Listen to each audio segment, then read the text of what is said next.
Hey everyone, welcome tonight. We're diving into the book of Nehemiah, one of the most inspiring stories in the Bible. We're going to take a little trip back in time about 2,500 years and look at Nehemiah's journey during a pretty tough moment in Jewish history.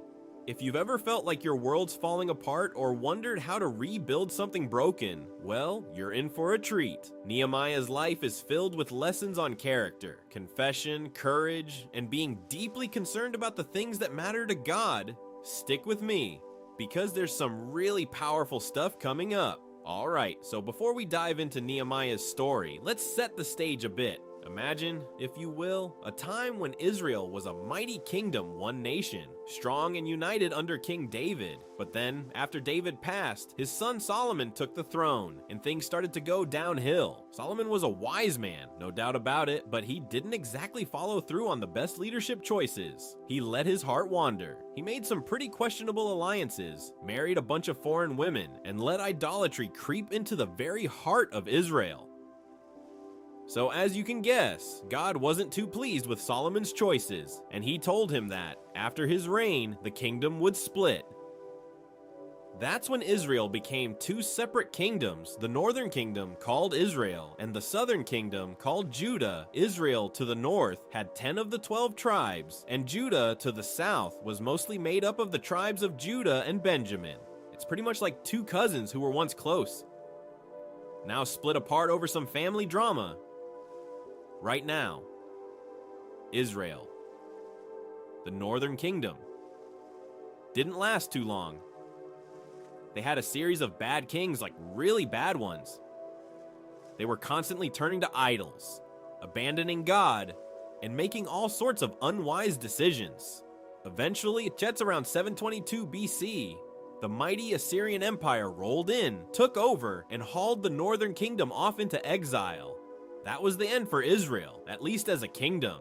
But Judah, the southern kingdom, hung on for a while longer. They had some good kings mixed in with the bad ones, and for a while, they still had hope. But then, in 586 BC, after years of warnings from prophets like Jeremiah, the Babylonians came crashing in when King Nebuchadnezzar of Babylon besieged Jerusalem, destroyed the city, and completely leveled the temple, the very heart of Jewish worship. It was a devastating time. And Judah fell into exile just like the northern kingdom.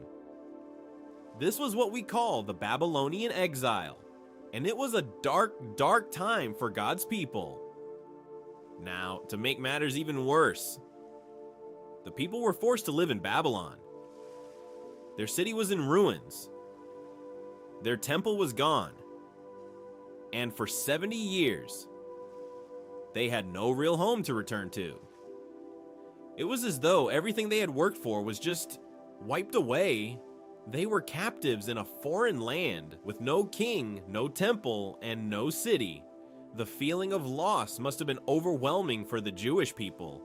But here's where it gets interesting during this exile. The Jewish people didn't just sit around feeling sorry for themselves. They began to reflect on their past mistakes, and they began to long for the day when they could return to their homeland and rebuild. And God, in His mercy, had a plan. Fast forward a bit to 539 BC, and the Babylonians are no longer the top dogs. The Persian Empire, led by King Cyrus, has taken over. And here's where God starts to move in some pretty amazing ways. King Cyrus, for reasons unknown, decided to be really kind to the Jewish exiles. He issued a decree that allowed them to go back to Jerusalem and rebuild the temple. Can you imagine what that must have felt like after 70 years of captivity? The hope of returning home, of rebuilding what had been destroyed, must have been overwhelming. And so, around 539 BC, the first group of exiles made their way back to Jerusalem, but the rebuilding process wasn't as quick as people hoped. They faced opposition, discouragement, and honestly, a lot of hard work. The temple was rebuilt slowly, but it was built. In 516 BC, The second temple was finally completed. This temple wasn't quite as grand as the first one Solomon built, but it was still a place of worship, a place where the Jewish people could meet with God again. And this is important, there was something missing in this second temple that had been in the first, the Ark of the Covenant. That's right, the very thing that represented God's presence among his people was nowhere to be found in the second temple. It was a hollow temple in a lot of ways. And even though the people celebrated the rebuilding, there was still a sense of longing, a sense that something was incomplete. Now, fast forward a few more decades, and we come to Nehemiah. Nehemiah lived about 72 years after the temple was rededicated. The Jewish people had returned to Jerusalem, and the temple was rebuilt, but the walls of Jerusalem were still in ruins. The city was exposed and vulnerable.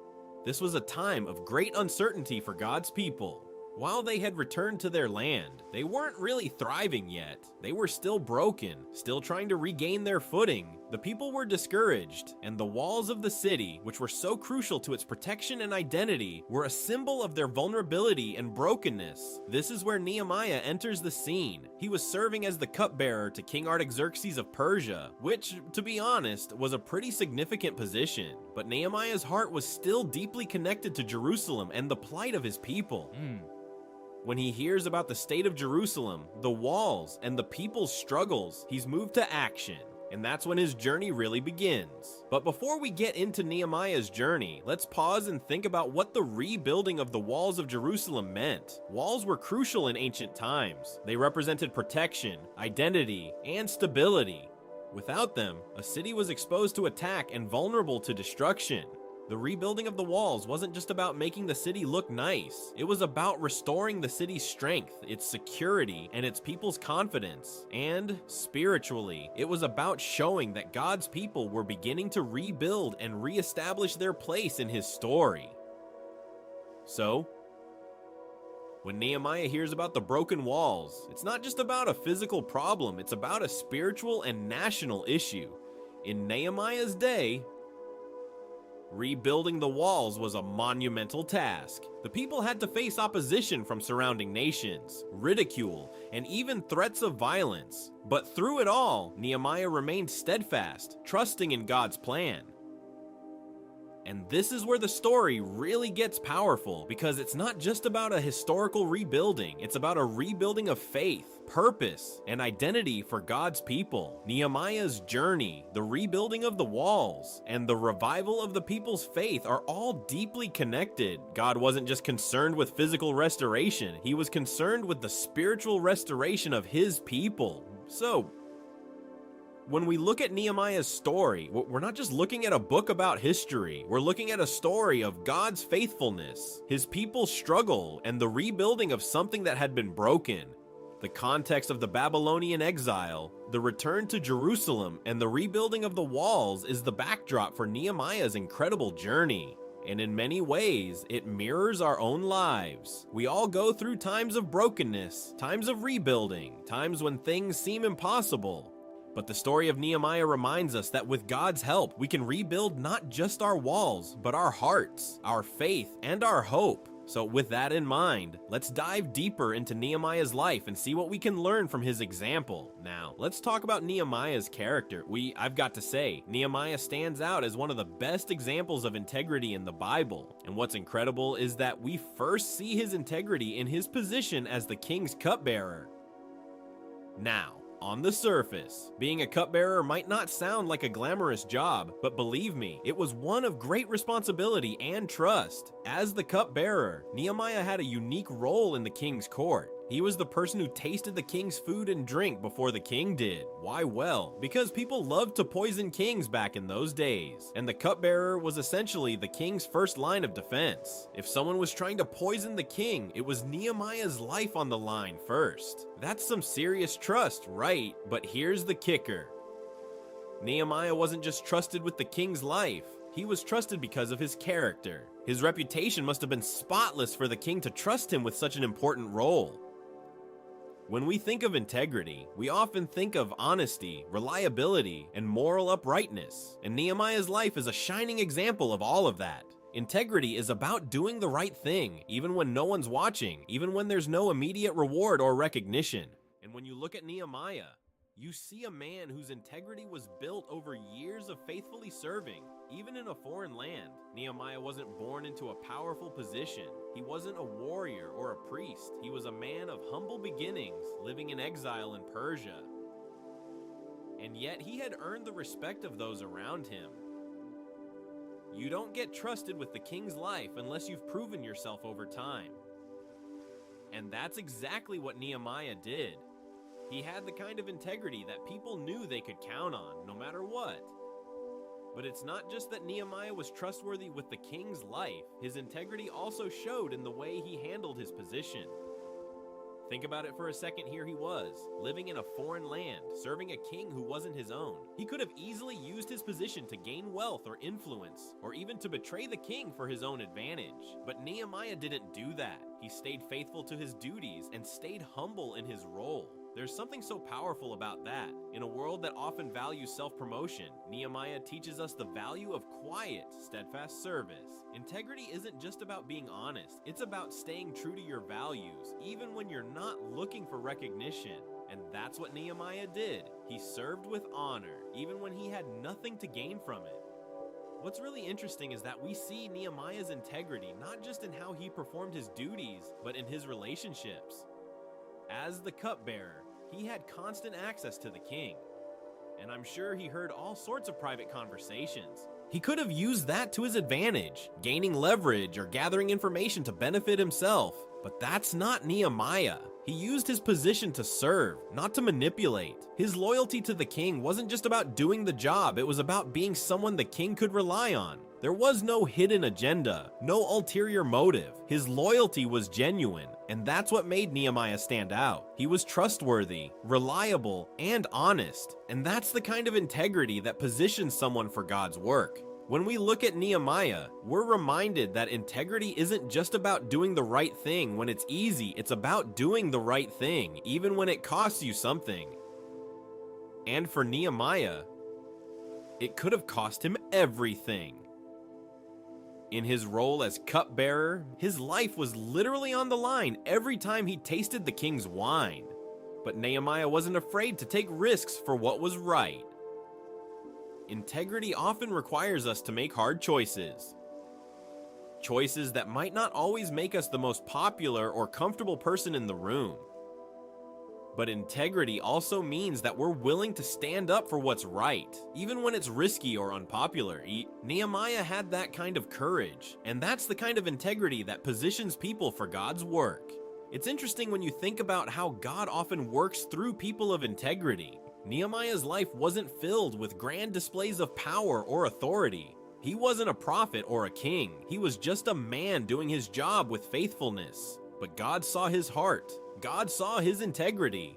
And because of that, Nehemiah was able to play a key role in one of the most significant moments in Israel's history, the rebuilding of Jerusalem. His integrity set him apart. It was a quiet, steady integrity, but it was strong. And it was because of this integrity that Nehemiah was chosen by God for a great purpose. Here's the thing, integrity is not just about what we do in our jobs or how we handle our responsibilities. It's about how we live our lives every single day. Yeah, Nehemiah wasn't just a man of integrity when he was in the king's court. He was a man of integrity in everything he did.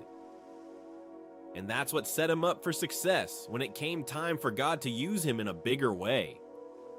We all have moments where we're tested, where our integrity is put to the test, and those moments can feel small, like they don't matter. But Nehemiah's life shows us that every act of integrity, no matter how small, builds a foundation for God's work in our lives. When we're faithful in the little things, God prepares us for bigger things. Nehemiah's character reminds us that integrity is a choice we make every day. It's the choice to be honest when it would be easier to lie. It's the choice to be faithful when it would be easier to quit. It's the choice to do what's right, even when no one's looking. And that's the kind of integrity that makes a difference.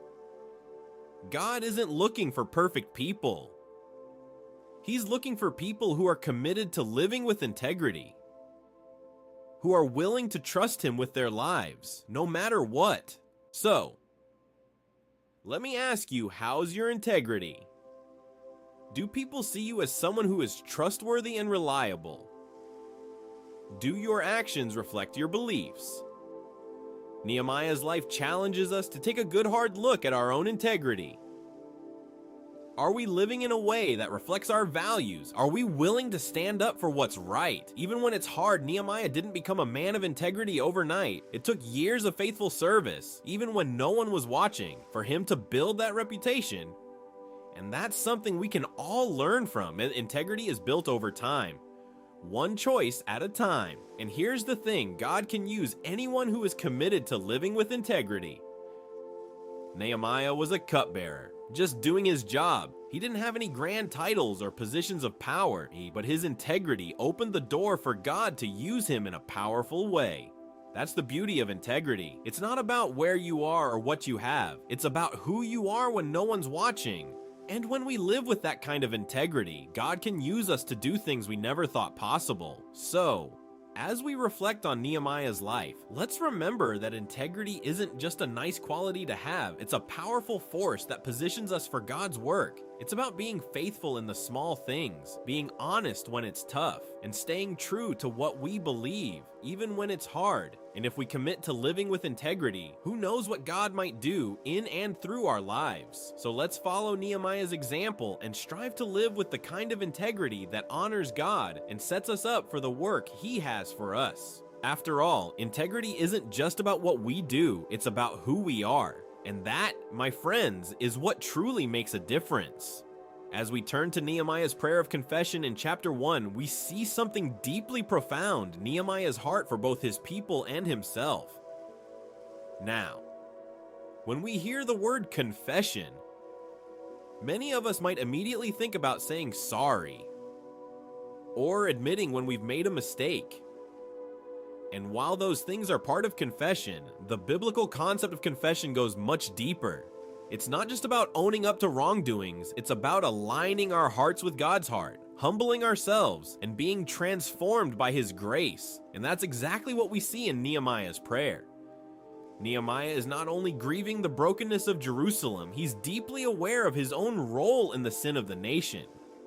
He doesn't just pray for the people, he includes himself. And that's a powerful example of what true confession looks like. When Nehemiah hears the news about the condition of Jerusalem, the city of his ancestors in ruins, the walls broken down and the gates burned, he doesn't just react with anger or blame. Instead, he goes to God in prayer. And what stands out is how Nehemiah starts his prayer. He doesn't begin by asking for something or jumping straight into his requests. No, he starts by acknowledging who God is. In Nehemiah 1:5, he says, "Lord, the God of heaven, the great and awesome God, who keeps his covenant of love with those who love him and keep his commandments." Nehemiah starts by focusing on God's greatness and faithfulness. It's a reminder that confession, true confession, begins with a recognition of who God is and what he has done. God is holy, just, and merciful. When we come to God in confession, we are acknowledging his greatness and his ability to forgive. Now, confession is hard. Let's be real about that for a second. It's not easy to admit when we've messed up, to humble ourselves and say, "I was wrong." We like to defend ourselves. We like to justify our actions. We like to make excuses. It's so much easier to point the finger at someone else, to say, well, if they hadn't done this, I wouldn't have reacted that way. But Nehemiah doesn't do that. He takes full responsibility. And that's the next crucial part of confession humility. Nehemiah could have easily blamed the surrounding nations for the devastation of Jerusalem, but he doesn't. He doesn't even blame the people who had turned away from God. He includes himself in the confession. In verse 6, he says, "I confess the sins we Israelites, including myself and my father's family, have committed against you." Nehemiah is willing to look at his own heart. He doesn't see himself as someone exempt from blame. He humbly admits that, just like the rest of the nation, he too has sinned against God. Humility is a crucial part of confession. It's easy to stand on the sidelines and criticize others. It's easy to point out flaws in people around us and say, they're the ones who need to change. But true humility means that we take a step back and ask ourselves, what part have I played in this? What have I done to contribute to the problem? Humility allows us to take responsibility for our actions and not shift the blame. And it's only when we can do that, when we can come before God humbly and say, I've messed up, that we can truly experience the freedom and healing that confession offers. And that leads us to the next key part of confession honesty. Confession requires us to be honest with God and with ourselves. It's not enough to just say the words, I'm sorry. Confession means we are being honest about the depth of our sin. Nehemiah doesn't sugarcoat anything. He doesn't try to downplay the situation or offer excuses. In verse 7, he says, We have acted very wickedly toward you. We have not obeyed the commands, decrees, and laws you gave your servant Moses. Nehemiah doesn't hide behind vague language. He calls the sin for what it is, wickedness, and that's what true confession requires: honesty.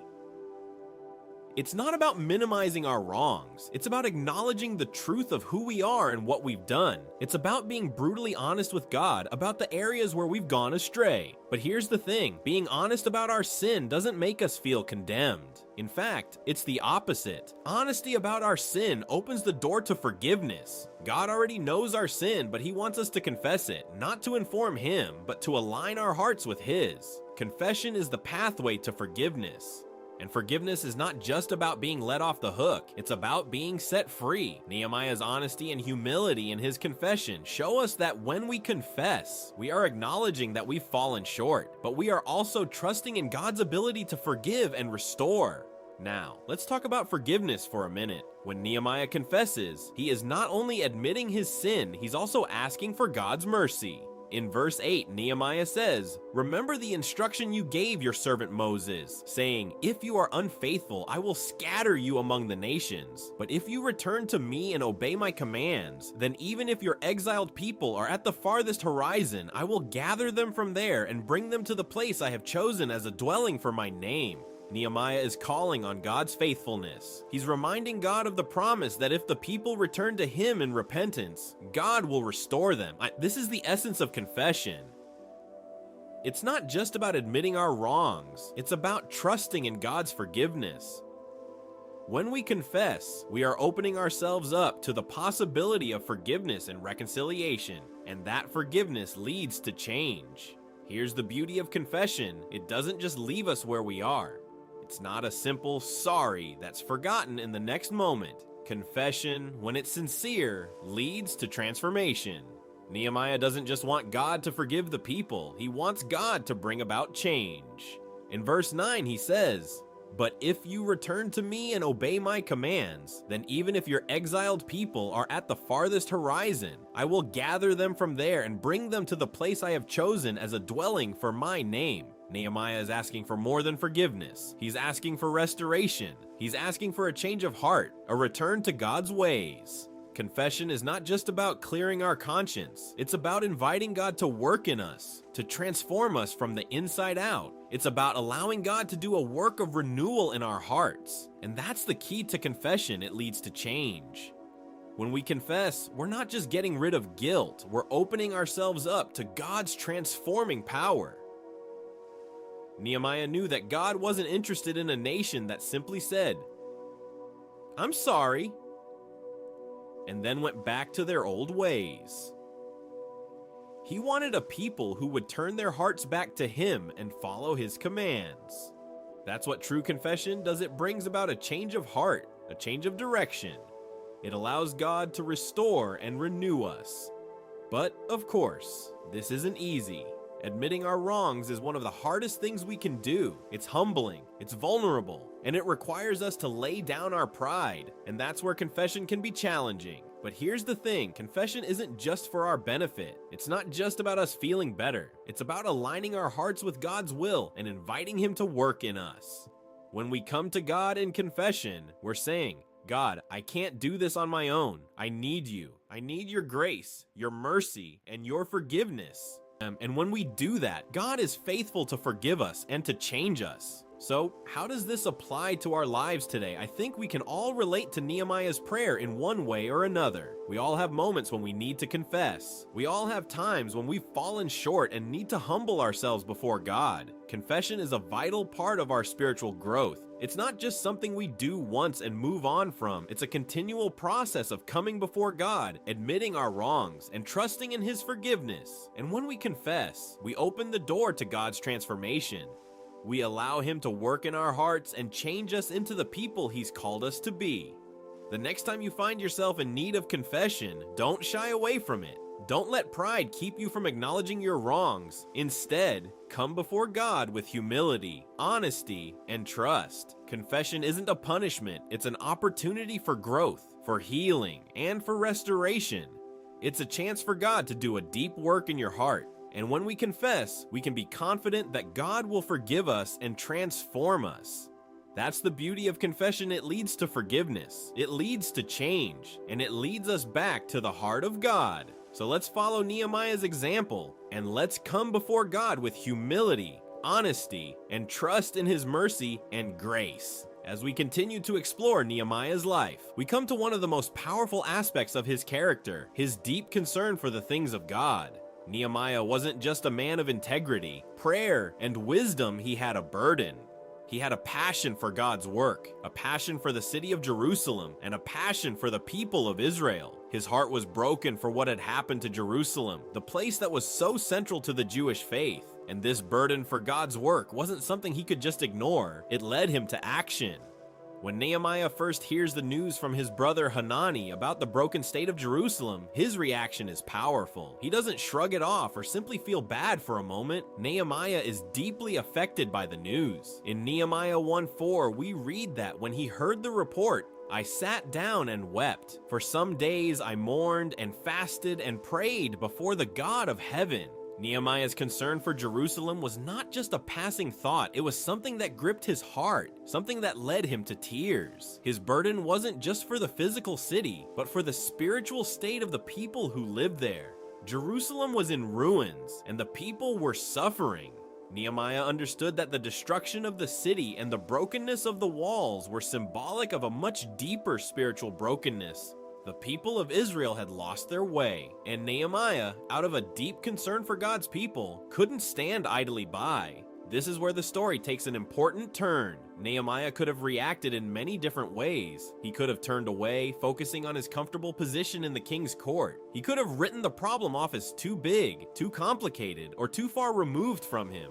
After all, he was living in Persia, far from Jerusalem, and the city was in the hands of foreign rulers. But Nehemiah didn't do that. His concern led him to action. He wasn't content to stay where he was, distant from the pain of the people. He recognized that something had to be done, and instead of just lamenting the situation, Nehemiah did something powerful. He prayed. This was not a quick prayer. This was a deep, passionate prayer. For days, Nehemiah mourned, fasted, and prayed before the God of heaven. He was crying out to God, asking for help and seeking direction. But what's remarkable about Nehemiah's prayer is that he didn't just pray for God to do something, he also took responsibility for his own actions and the actions of his people. Nehemiah confessed the sins of Israel, including his own, and he asked for God's mercy. Nehemiah's prayer was not just a plea for rescue, it was a recognition that the people had strayed from God and that it was time for change. This prayer was not just about seeking help, but about seeking God's will and aligning his heart with God's purposes. This is what we see in Nehemiah's heart, a concern for God's work that led him to ask for God's intervention, but also to take ownership of the situation.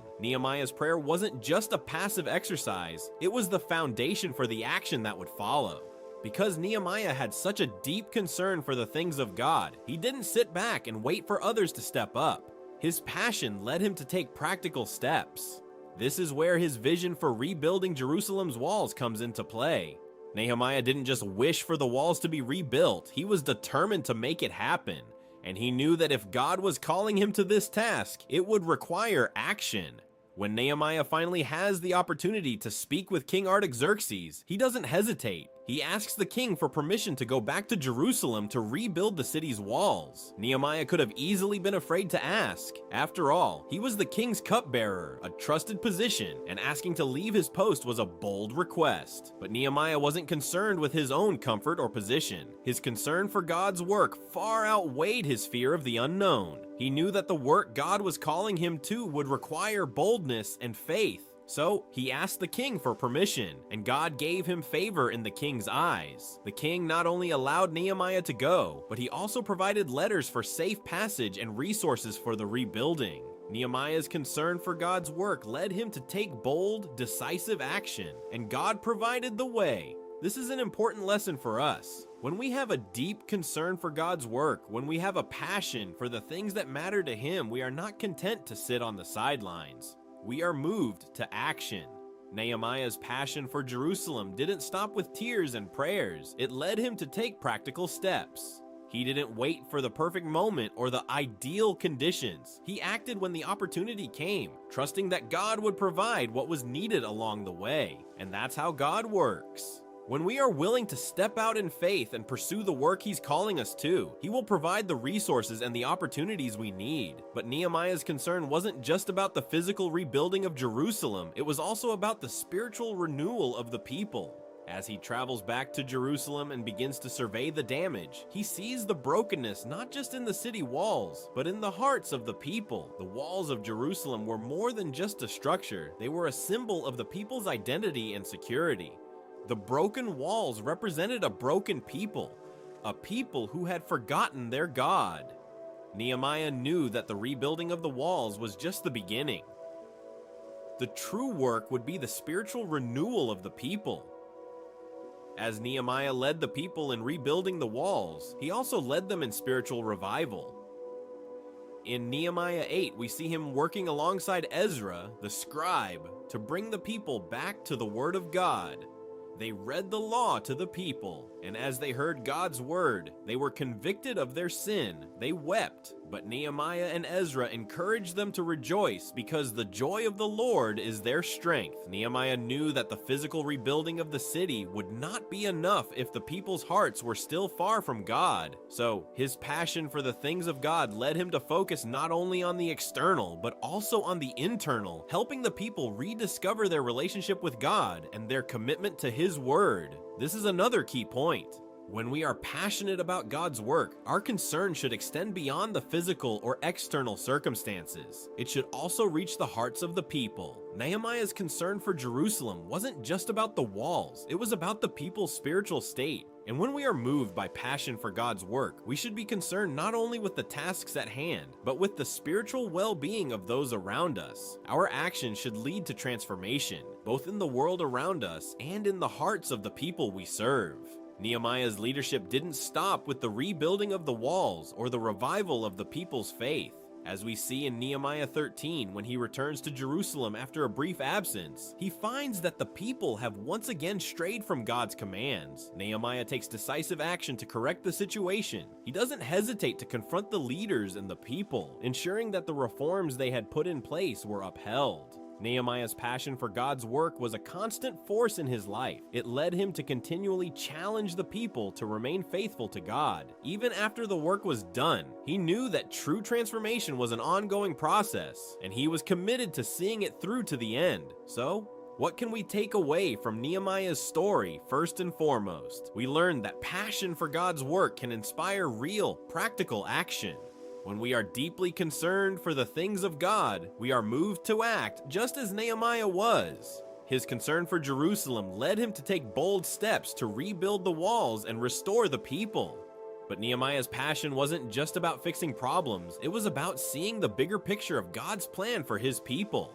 His concern extended beyond the physical to the spiritual, and that's something we should all strive for in our own lives. When we care deeply for the things that matter to God, we are moved to take practical steps, and we are motivated to see transformation in both the world and in the hearts of the people around us. Nehemiah's example also reminds us that when we are passionate about God's work, we are called to lead by example. Nehemiah didn't just ask the people to do the hard work, he was willing to roll up his sleeves and do it himself. He led the the charge in rebuilding the walls, and he led the people in spiritual renewal. His concern for God's work wasn't passive, it was active, it was sacrificial, and it was persistent. And that's the kind of leadership we are all called to, leadership that is grounded in a deep passion for God's work, leadership that leads others to action and transformation. So, let's ask ourselves, what are we passionate about? What are we willing to take action for? If our passion is for the things of God, it will move us to action. Just like Nehemiah, it will lead us to take bold steps, to confront challenges, and to see transformation in both the world around us and in our own hearts. Let Nehemiah's example inspire us to live with passion for God's work and to lead others with that same passion. As we come to the final aspect of Nehemiah's character, we see something that ties all of his actions together: courage. Nehemiah wasn't just a man of integrity, prayer, and vision. He was also a man of immense courage. And when we think about courage, we often think about fearless action, about charging into battle without hesitation or doubt. But Nehemiah's courage wasn't about the absence of fear. It was about acting in spite of it. And that's the kind of courage we see in Nehemiah's life. The first time we really see Nehemiah's courage on full display is when he has to ask King Artaxerxes for permission to go to Jerusalem and rebuild the city walls. Now, remember, Nehemiah is serving as the king's cupbearer, and the king trusts him with his life. But in that position, Nehemiah had a lot to lose. If he approached the king with a request that wasn't well received, it could mean his life. Nehemiah knew that. But when he hears the news about Jerusalem, he can't sit still. His burden for the city and the people is too great, and he feels compelled to act. So, with great courage, he approaches the king, asking for permission to leave the king's court and travel to Jerusalem. He doesn't know how the king will respond, but Nehemiah does it anyway. Like, he steps out in faith, knowing that God has called him to this task. This is such a powerful moment because it shows us that courage is not about being unafraid. It's about choosing to act even when fear is present. Nehemiah was afraid. You can sense it in the way he reacts when the king notices his sadness. In Nehemiah 2:2, the king asks him, "Why is your face sad? Since you are not sick, this can be nothing but sadness of heart." Nehemiah says, "I was very much afraid." But despite that fear, Nehemiah responds boldly. He tells the king why he is sad and asks for what he needs. This is courage in its truest form, acting even when you don't know what the outcome will be. And because Nehemiah trusted God, God gave him favor in the eyes of the king. The king not only allows Nehemiah to go, but he also provides letters of safe passage and resources for the rebuilding. Nehemiah's courage doesn't stop there. As he travels to Jerusalem, he encounters all sorts of opposition. There were those who didn't want to see Jerusalem rebuilt. They saw the rebuilding of the walls as a threat to their own power, and they did everything they could to stop Nehemiah and the people from doing the work. When Nehemiah arrives in Jerusalem, he faces ridicule and threats from people like Sanballat, Tobiah, and Geshem. These leaders mock Nehemiah, question his motives, and try to intimidate him. They even spread rumors that Nehemiah is rebelling against the king. But Nehemiah doesn't back down, even though the opposition is fierce. Nehemiah remains firm in his resolve. He responds with courage, refusing to be deterred by the threats and insults. In Nehemiah 2:20 he says, "The God of heaven will give us success. We, his servants, will start rebuilding." Nehemiah's courage comes from his confidence in God's calling on his life. He knows that God has called him to this work, and he trusts that God will see it through. He doesn't rely on his own strength or resources. He relies on God. And because of that trust, he's able to act in courage, even in the face of opposition. The opposition doesn't stop Nehemiah, though he continues to lead the people, overseeing the rebuilding of the walls despite the constant threats. And what's amazing is that the work is completed in just 52 days. Think about that for a second. The people faced opposition, mockery, threats of violence, and yet they completed the task in less than 2 months. That's the power of courage and determination in the face of adversity. Nehemiah didn't allow fear or opposition to stop him. He kept moving forward, trusting that God would provide the strength and resources needed to finish the task. This teaches us something incredibly important about courage. It's not just about standing up in the big dramatic moments. It's about staying faithful and persistent in the midst of challenges. Courage isn't always about grand gestures or heroic actions. Sometimes it's about showing up every day, doing the work, and trusting God to help you finish what He has called you to do. Nehemiah's courage was tested over and over again, and he remained faithful to the task God had given him, no matter how difficult the journey was. Another key aspect of Nehemiah's courage is how he handled the opposition. He didn't let the insults or threats distract him from his mission. He could have become discouraged by the ridicule. He could have let the fear of what might happen stop him in his tracks. But Nehemiah doesn't focus on the opposition, he focuses on the work God has given him to do. He refuses to get sidetracked by the naysayers. Instead, he stays focused on God's purpose for his life, and he continues to lead the people with determination and confidence. There's a lesson here for all of us. In our lives, we will face opposition, discouragement, and fear. It might not come in the form of people mocking us or threatening our lives, but we all encounter moments when it feels like the odds are stacked against us. When that happens, the temptation is to shrink back, to give up, or to try to take the easier road. But Nehemiah teaches us that courage isn't the absence of fear, it's pressing forward in faith, trusting that God is with us and will help us overcome. Finally, Nehemiah's courage was rooted in his trust in God. Every time Nehemiah faced a difficult moment, he turned to God in prayer. Whether it was asking for favor with the king or facing the threats from his enemies, Nehemiah prayed. He didn't rely on his own strength or ability. He knew that true courage comes from trusting in God's strength, not our own. And that's something we all need to remember. Courage isn't about relying on our own abilities to get things done. It's about trusting that God will provide the strength we need to do His will. In the end, Nehemiah's courage wasn't just about overcoming fear or facing opposition. It was about standing firm in God's calling. He knew that God had placed him in this moment for a reason, and he wasn't going to let anything stop him from fulfilling that purpose.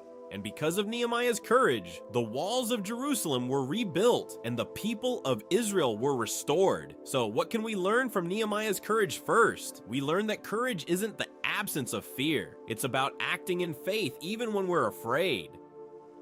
Second, courage requires persistence. It's about continuing the work day after day, even when the opposition is strong. And third, courage comes from trusting in God. When we rely on His strength, we can stand firm in our calling, no matter what challenges come our way.